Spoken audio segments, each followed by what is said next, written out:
शिंदेंच्या शिवसेनेचे आमदार उदय सामंत बोलतात, थेट ऐकूया। मुख्यमंत्री असताना देखील त्यांनी घेतलेली होती। देवेंद्रजी देखील आता कालच त्यांनी मुख्यमंत्री पदाची शपथ घेतली, ते देखील त्याची दक्षता घेतील आणि मला असं वाटतं की देवेंद्रजी, एकनाथ शिंदेसाहेब, अजितदादा, इंदू मिल लवकरात लवकर तिथलं स्मारक पूर्ण करतील आणि त्याचा लोकार्पण सोहळा होईल याची मला पूर्ण खात्री आहे। लोक खात्यावरून कुठेतरी महायुतीमध्ये अजूनही विश्वास पाहायला मिळते। एकनाथ शिंदे अजूनही कुठेतरी मला असं वाटतं 6 डिसेंबरला आपण इंदू मिलच्या स्मारकापर्यंतच थांबू, कारण हा जो कॅम्पस आहे ह्याच्यामध्ये मंत्रिपदं किती मिळणार आहेत, खाते वाटप कसं होणार आहे, ज्या महामानवानं ही सगळी सिस्टीम देशाला दिली त्याच्या महानिर्वाण दिनाच्या निमित्तानं आम्हाला काय पाहिजे, मंत्रिपद किती पाहिजे हे सांगणं योग्य नाही।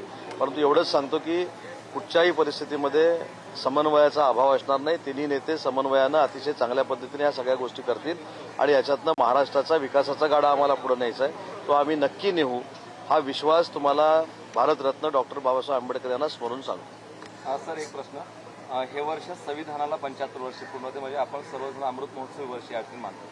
जसं घर घर तिरंगा एक नवीन आपण कॅम्पेन सुरू केलं, काय आता येणाऱ्या नवीन जो सरकार आलेलं आहे तुमच्या माध्यमातून घर घर संविधान जर पोहोचवलं तर मला वाटतं संविधान सगळ्यांना कळेल। मला तर असं वाटतं की प्रत्येक घरामध्ये संविधान काय आहे, संविधानचे रूल्स अँड रेग्युलेशन्स काय आहेत हे प्रत्येक व्यक्तीला कळले पाहिजे।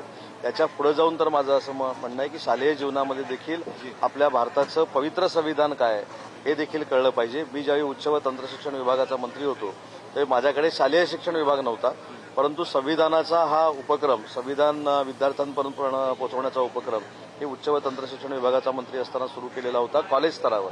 आणि मी तुमच्या मताशी पूर्ण सहमत आहे की ज्यावेळी शालेय जीवनातल्या प्रत्येक मुलाच्या पर्यंत संविधान पोहोचेल त्याचवेळी ते घरामध्ये जाईल। एकनाथ शिंदे यांच्याशिवाय भाजप सरकार स्थापन करणार होतं असा दावा संजय राऊतांनी केला, अशी पक्की माहिती असताना म्हटली।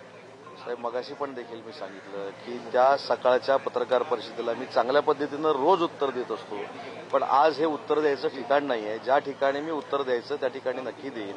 मला असं वाटतं की भारतरत्न डॉक्टर बाबासाहेब आंबेडकरांच्या स्मृतीला अभिवादन करण्याच्या दिवशी तरी कोणी वाईट बोलू नये एवढीच माझी इच्छा आहे। या अधिवेशनामध्ये उद्यापासून सुरू होणार आहे, या अधिवेशनामध्ये यापूर्वी आपण नातेवाईकांच्या जोड्या पाहिल्या आहेत विधानसभेमध्ये, या विधानसभेमध्ये विशेषतः भावांच्या जोड्या बऱ्याच पाहायला मिळतील आहे, तुमची प्रतिक्रिया? सामंत बंधू असतील, इतर बंधू असतील, नाही, सख्खे बंधू सभागृहामध्ये असणाऱ्या 2च फॅमिली आहेत, एक सामंत आणि एक राणे, दुसरे मावस आते भाऊ असे आहेत।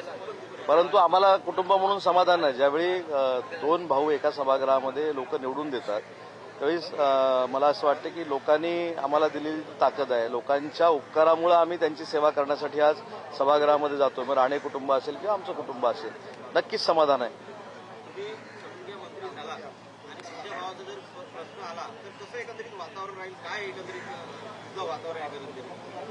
त्याने मला कळलं नाही। तुम्ही मंत्री झालात आणि तुमच्या भावाचा जर प्रश्न आला तर एकंदरीत उत्तर कशा प्रकारचं असेल?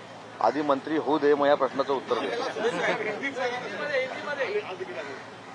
नहीं, हर साल मेरे ख्याल से 2013 से लेके आज तक हर साल 6 दिसंबर को भारत रत्न डॉक्टर बाबा साहब आम्बेडकर जी को अभिवादन करने के लिए यहाँ मैं आता हूँ।